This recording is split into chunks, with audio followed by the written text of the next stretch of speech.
នៅកន្លែងថែទាំសុខភាពមួយក្នុងក្រុងនៅក្នុងបន្ទប់សម្រាប់កូនទីរក់ទៅនឹងកើតម្នាក់ទៅតែស្រែកយំទម្លាក់ខ្លួនដល់ដីនៅលើខ្នងក៏ស្រាប់តែដោះរោមទុនល្អិតនិងបន្លាស្រួចរឹងស្តៀងទៅនឹងសត្វបន្លាក្នុងព្រៃខ្លាំងណាស់ទីរក់ទៅនឹងកើតមួយចំនួនទៀតបានដុះស្លាបមួយគូคล้ายជារូបរាងបក្សីដែលលាយឡំជាមួយនឹងមនុស្សលេចចេញជាជីវិតពិសេសមួយហើយក៏មានកុមារជាច្រើនទៀតដែលមានរូបរាងដូចជាសត្វក្តាន់នៅក្នុងព្រៃនៅក្នុងថ្ងៃតែមួយនោះកុមារទើបនឹងកើតទាំងអស់នៅលើពិភពលោកសុទ្ធតែបានផ្លាស់ប្ដូរคล้ายជាមនុស្សពាក់កណ្ដាលសត្វក្រុមគ្រូពេទ្យទាំងអស់ដែលនៅទីនោះស្រឡាំងកាំងទាំងស្រុងហើយក៏បានចាប់ផ្ដើមធ្វើការពិនិត្យសុខភាពយ៉ាងច្បាស់លាស់ទៅលើទារកដែលផ្លាស់ប្ដូរទាំងនោះទោះបីជាបានបើកមើលឯកសារនិងកំណត់ត្រាវិទ្យាសាស្ត្រទាំងអស់ក៏ដោយក្រុមគ្រូពេទ្យនៅតែមិនអាចរកឃើញមូលហេតុនៃការផ្លាស់ប្ដូររូបរាងនេះឡើយតើក្រុមកុមារដែលផ្លាស់ប្ដូររូបរាងទាំងនេះមានសមត្ថភាពពិសេសឬទេតើពួកគេនឹងបង្កគ្រោះថ្នាក់ដល់សុវត្ថិភាពរបស់ក្រុមមនុស្សធម្មតាដែរឬទេអ្វីៗទាំងអស់គឺនៅមិនទាន់អាចដឹងបានឡើយប៉ុន្តែអ្វីដែលមិនទាន់ដឹងគឺងាយនឹងបង្កើតការភ័យខ្លាចដល់មហាជនបំផុតដោយនេះប្រជាជនក៏បានប្រជុំជជែកគ្នាដើម្បីសម្លាប់ទារកទើបនឹងកើតដែលផ្លាស់ប្ដូររូបរាងទាំងអស់ជីវិតតូចភាគច្រើនមិនអាចគេចផុតពីគ្រោះមហន្តរាយនេះបានឡើយមានតែប្រុសតូចម្នាក់ដែលមានដុសស្នែងសត្វក្តាន់តូចនៅលើក្បាលប៉ុណ្ណោះដែលនៅរស់មានជីវិត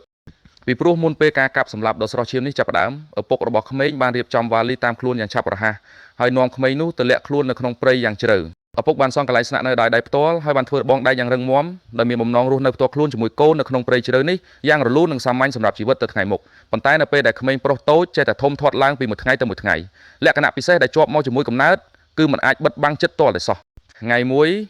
នៅពេលដែលក្មេងប្រុសកំពុងបើកមើលសភៅគេបានឮសំឡេងចម្លែកមួយនៅពេលងើបមុខសម្លឹងទៅឆ្ងាយក៏បានឃើញសត្វក្តាន់ព្រៃមួយក្បាលក្មេងប្រុសបានកត់សម្គាល់ឃើញថារូបរាងត្រចៀករបស់សត្វក្តាន់គឺដូចគ្នាបេះបិទទៅនឹងខ្លួនឯងបន្ទាប់ពីត្រឡប់មកកន្លែងស្នាក់នៅវិញក្មេងប្រុសបានរត់លោកកញ្ឆែងទៅប្រាប់ឪពុកដោយនិយាយថាខ្លួនទើបតែបានជួបម្ដាយបង្កើតអំបញ្ញមិញនេះឪពុកប្រញាប់ប្រាប់ថានោះមិនមែនជាម្ដាយទេគឺគ្រាន់តែជាសត្វក្តាន់ព្រៃមួយក្បាលប៉ុណ្ណោះក្មេងប្រុសក៏បានប្រកាសភ្លាមថាខ្លួនចង់ទៅពិភពខាងក្រៅដើម្បីស្វែងរកម្ដាយបង្កើតឪពុកធ្លាក់ប្រវាស់នៅនឹងកន្លែងដោយមិនដឹងត្រូវធ្វើបែបណាគាត់មានតែត្រូវនិយាយប្រាប់កូនអំពីស្ថានភាពពិតប្រាកដនៃពិភពខាងក្រៅតាំងពីមុនពេលដែលឪពុកកូនទាំងពីរនាក់លាក់ខ្លួនចូលមកក្នុងព្រៃក្រាស់នេះសង្គមមនុស្សទាំងមូលបានផ្ទុះឡើងនៅមហន្តរាយបំផ្លិចបំផ្លាញយ៉ាងធ្ងន់ធ្ងរជំងឺឆ្លងដ៏កាចសាហាវដែលមានអត្រាស្លាប់ខ្ពស់ខ្លាំងបានរាតត្បាតគ្រប់ទិសទីម្រាមដៃរបស់អ្នកជំងឺនឹងកន្ត្រាក់យ៉ាងខ្លាំងដោយមិនអាចគ្រប់គ្រងបានមិនយូរប៉ុន្មានក៏ត្រូវបាត់បង់ជីវិតដោយសារការធ្វើទុកនៃជំងឺនេះជំងឺឆ្លងនេះបានរំលាយអរិយធម៌មនុស្សដែលធ្លាប់តែសុខសាន្តយ៉ាងឆាប់រហ័សការកាប់សម្លាប់គ្នាយ៉ាងខ្លាំងក្លាអាចមើលឃើញគ្រប់ទីកន្លែងសណ្ដាប់ធ្នាប់ត្រូវបាក់បែកទាំងស្រុងក្រុងដែលធ្លាប់តែអ៊ូអរនិងស៊ីវិល័យទាំងអស់បានក្លាយជាប្រាក់បាក់បែកយ៉ាងអណោចអធមខាងក្រៅសុទ្ធតែជាមនុស្សអាក្រក់បើឯងចេញទៅនឹងត្រូវគេចាប់ខ្លួនភ្លាមឪពុកបានរៀបរាប់ប្រាប់ក្មេងប្រុសដោយចិត្តធ្ងន់និងបារម្ភបែបនេះក្មេងប្រុសទម្លាក់ក្បាលចុះដោយភាពខកចិត្តពេញបេះដូងសម្លឹងមើលទឹកមុខដ៏ក្រៀមក្រំរបស់កូនឪពុកជឿជាក់ថាតាមរយៈការទូន្មានរបស់គាត់អាចឃាត់ឃាំងក្មេងប្រុសបានប៉ុន្តែនឹកស្មានមិនដល់ទាល់តែសោះថានៅថ្ងៃមួយឪពុកបានរកឃើញថាមានភ្ញៀវប្លែកមុខម្នាក់ឈរនៅខាងក្រៅរបងភាគីម្ខាងទៀតបានហើបមាត់ប្រាប់ថាគោលបំណងនៃការមកទីនេះគឺដើម្បីស្វែងរកមនុស្សឪពុកបានស្រែកគំរាមភ្លាមឲ្យភាគីម្ខាងទៀតចាក់ចេញពីទីនេះភ្លាមប៉ុន្តែមនុស្សចម្លែករូបនេះនៅតែជើងរឹងមិនព្រមចាក់ចេញនៅពេលដែលមនុស្សទាំងពីរនាក់កំពុងតានតឹងដាក់គ្នាក្មេងប្រុសដែលលាក់ខ្លួននៅក្នុងព្រៃស្មៅក្បែរនោះបានធ្វើឲ្យមានសម្លេងដោយអចេតនាសកម្មភាពដ៏តូចតាចនេះត្រូវបានមនុស្សចម្លែកនៅខាងក្រៅសម្លឹងឃើញទាំងអស់បុគ្គលនេះបានចងបោពណ៌ផ្កាឈូកមួយនៅលើជ្រុងរបងដើម្បីធ្វើជាសម្គាល់បន្ទាប់មកក៏បញ្ញាប់ដើរចាក់ចេញដើម្បីទៅប្រាប់ព័ត៌មានដល់បពុឪពុកបានដឹងភ្លាមថាស្ថានភាពនៅចំពោះមុខគឺគ្រោះថ្នាក់ខ្លាំងណាស់គាត់បានបង្គាប់ឲ្យក្មេងប្រុសទម្លាក់ខ្លួននៅក្នុងបន្ទប់សម្ងាត់ក្រោមដីហើយខ្លួនគាត់ដើរទៅប្រឈមមុខជាមួយនឹងអ្នកឈ្លានពានដែលកំពុងមកដល់តែម្នាក់ឯងក្មេងប្រុសតូចបានយំរងចាំយ៉ាងយូរនៅក្នុងបន្ទប់ក្រោមដីរហូតដល់ឪពុកត្រឡប់មកវិញប៉ុន្តែនៅពេលនេះស្ថានភាពរាងកាយរបស់ឪពុកគឺទ្រុឌទ្រោមនិងខ្សោយខ្លាំងណាស់ក្មេងប្រុសបានគ្រាឪពុកដែលល្វើយទៅសម្រាកនៅលើគ្រែហើយយកអាហារមួយចំនួនមកជូនដល់ដៃឪពុកបន្ទាប់មកក៏នៅចាំមើលថែចិត្តឪពុកមិនឃ្លាតឆ្ងាយមួយជំហានឡើយលុះដល់ព្រឹកដើមនៅថ្ងៃបន្ទាប់ពេលក្មេងប្រុសភ្ញាក់ពីដេកក៏ដឹងថាស្ថានភាពរាងកាយរបស់ឪពុកនៅតែទ្រុឌទ្រោមមិនធូរស្រាលសោះឪពុកបានស្នើសុំក្មេងប្រុសដោយសម្លេងខ្សោយដោយសង្ឃឹមថាប្រុសតូចអាចធ្វើអាហារពេលព្រឹកមួយពេលឲ្យគាត់ក្មេងប្រុសបានយល់ព្រមដោយមិនរាក់ឡើយគេបានចេញទៅប្រមូលគ្រឿងផ្សំដោយសេចក្តីរីករាយ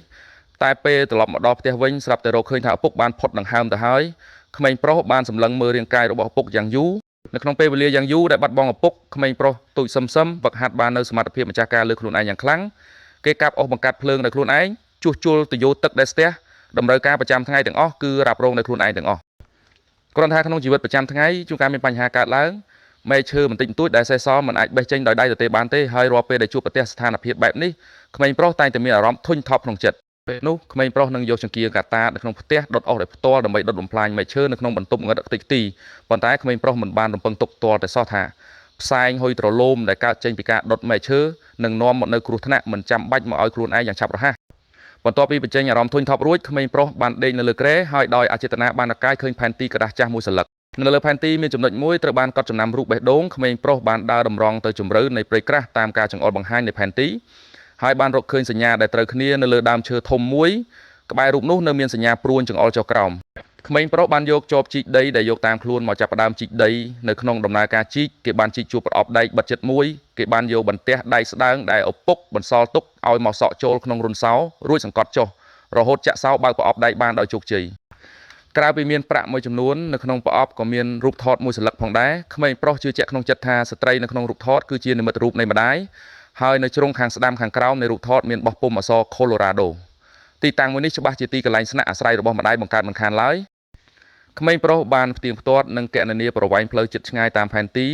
ហើយបានធ្វើរនឈើសាមញ្ញតូចមួយដោយដៃផ្ទាល់ព្រមទាំងរៀបចំគ្រឿងឧបភោគបរិភោគចាំបាច់គ្រប់បែបយ៉ាងរួចរុញរនឈើដើរទៅកាន់ច្រកចេញចូលនៃរបងផ្ទះខ្លួនប៉ុន្តែចំពេលដ៏សំខាន់បំផុតនេះក្មេងប្រុសស្រាប់តែធំក្លិនក្រអូបឈ្ងុយផ្អែមមួយពេលអោនក្បាលមើលក៏ឃើញមានគ្រាប់ស្ករសូកូឡាមួយគ្រាប់នៅលើដីក្មេងប្រុសបានបកសម្បករួចភ្លក់ស្ករមួយម៉ាត់រសជាតិដ៏ឆ្ងាញ់ពិសាធ្វើឲ្យក្មេងប្រុសស្រែកថាឆ្ងាញ់ខ្លាំងណាស់បន្ទាប់មកក្មេងប្រុសបានមើលឃើញសូកូឡាម្ដុំទៀតនៅខាងមុខនៅពេលលូកដៃរៀបនឹងរើសគ្រាប់ស្ករនោះក៏អណ្ដែតទៅឆ្ងាយដោយឯងនៅក្នុងព្រៃដ៏ស៊ុបទ្រុបស្រាប់តែបាញ់ចេញនៅព្រួញបាញ់ចចកដ៏ស្រួចស្រាវមួយដើមក្មេងប្រុសប្រញាប់អោនក្បាលពួននៅក្នុងព្រៃស្មៅនៅក្បែរនោះព្រានប្រមាញ់ម្នាក់បានដើរយឺតចេញពីជម្រៅព្រៃអន្ទាក់ស្ករសូកូឡាមុននេះគឺពិតជាដាក់ដោយព្រានប្រមាញ់រូបនេះមែនក្មេងប្រុសដកចំពាមកៅស៊ូតាមខ្លួនដើម្បីត្រៀមបាញ់បកតបវិញស្រាប់តែមានមនុស្សម្នាក់ស្ទុះចេញពីខាងចំហៀងហើយចាប់ស្នែងក្តាន់របស់ក្មេងប្រុសរួចលើកក្មេងទាំងមូលឡើងខ្ពស់លើអាកាសព្រានប្រមាញ់ពីរនាក់ចេញទឹកមុខអូយ៉ាងខ្លាំងស្នែងក្តាន់ដ៏ធំបែបនេះច្បាស់ជាលក់បានតម្លៃថ្លៃមិនតិចទេ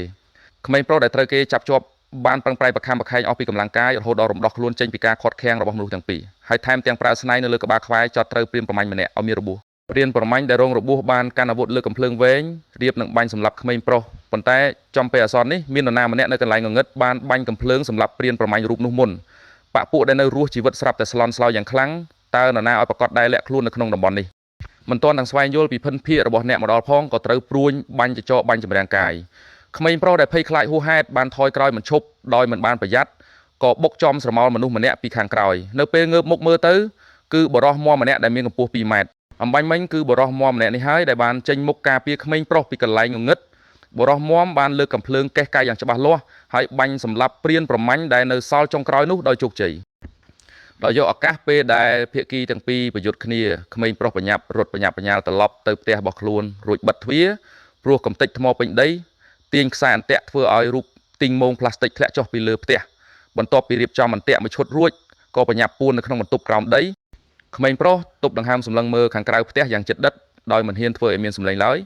ដោយការរំពឹងទុកបរិសុទ្ធមាំរូបនេះបានតាមដានតម្រុយមកដល់ទីនេះ